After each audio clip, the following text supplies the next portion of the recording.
साथियों, इस देश के लिए ये भी चिंता का विषय है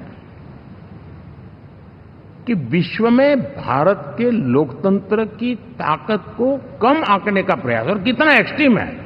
मैं दुनिया में ढोल पीट रहा हूं कि हम मदर ऑफ डेमोक्रेसी है, और ये दुनिया में जाकर के बता रहे नहीं नहीं हमारे देश में तो डेमोक्रेसी जैसा कुछ नहीं, कि वो मोदी बैठ गया है, वो एक चाय बेचने वाला यहां पहुंच कैसे गया, कुछ तो गड़बड़ की होगी। ये जो इनकी मनस्थिति है जी, भारत के नागरिकों को चुनाव प्रक्रिया के प्रति अविश्वास पैदा करने का जो उनका षड्यंत्र है, मैं मानता हूं कि अब दुनिया भी भारत के लोकतंत्र की विविधता, विशालता, व्यापकता, गहनता, इन सबको भी जानने समझने के लिए आकर्षित होगी। ऐसे इस चुनाव के नतीजे में देख रहा हूं। साथियों, जब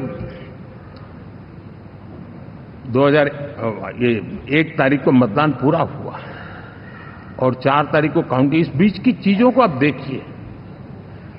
योजनाबद्ध तरीके से देश को हिंसा की आग में झोंकने का बयान दिए जाते थे। यहां इकट्ठे होना, यहां पहुंचना, यहां करना। कुछ लोग इस चीज को गंभीर नहीं लेते हैं, लेकिन ये बहुत गंभीर है। आप भारत के लोकतंत्र को, पहले उसकी व्यवस्था को अनादर करते हो, अब परिणाम आने से पहले एक ऐसा माहौल बना दो कि बस आग लगा देंगे। हर प्रकार से उन शब्दों का अर्थ यही निकलता है कि उन्होंने देश को उस दिशा में ले जाने का प्रयास किया था। लगातार देश को गुमराह करने का प्रयास किया गया, देश के लोगों को बांटने का प्रयास किया। अरे, चुनाव एक ऐसा लोकोत्सव होता है कि ज्यादा से ज्यादा लोगों को हम जोड़े, तोड़ने के लिए नहीं होता है। लेकिन हर प्रकार से कोशिश यही की गई है। साथियों, मैं मानता हूं कि 2024 के लोकसभा के चुनाव के जो नतीजे हैं, हर पैरामीटर से देखेंगे, दुनिया ये मानती है और मानेगी कि ये एनडीए का महाविजय है।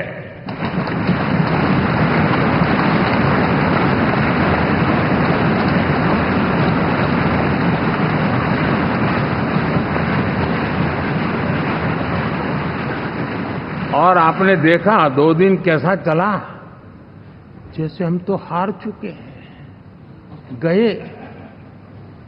सब चारों तरफ यही दिखता था,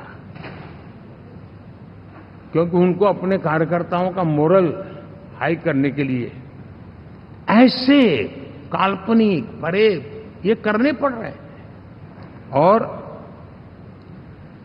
साथियों, गठबंधन के इतिहास में अगर आंकड़ों के हिसाब से देखें तो ये सबसे मजबूत गठबंधन की सरकार है।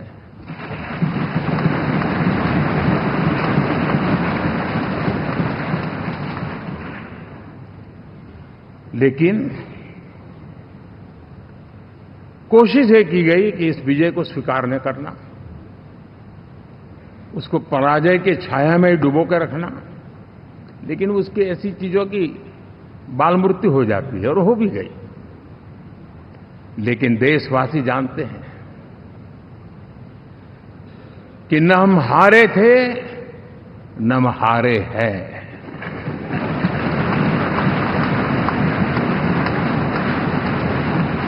लेकिन 4 तारीख के बाद हमारा जो व्यवहार रहा है, वो हमारी वो पहचान बताता है कि हम विजय को पचाना जानते हैं।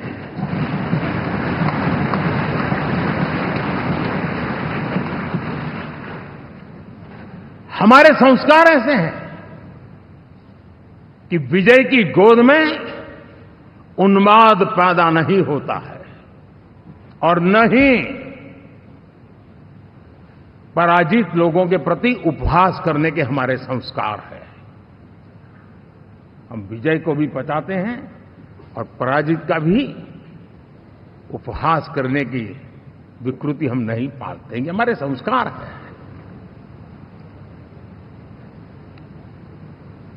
अब किसी भी बालक को पूछो कि भाई लोकसभा के चुनाव के पहले सरकार किसकी थी, तो कहेगा एनडीए।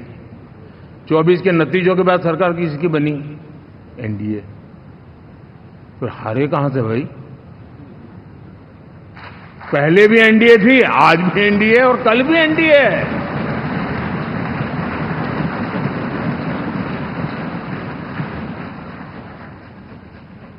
आप सोचिए 10 साल बाद भी कांग्रेस 100 के आंकड़े को नहीं छू पाई।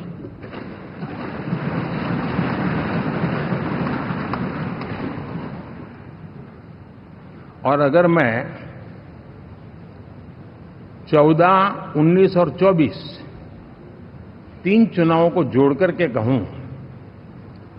कांग्रेस के 3 चुनाव जोड़ूं, तो इन 3 चुनावों में जितनी सीटें हमें मिली है उससे ज्यादा हमें इस चुनाव में मिली है।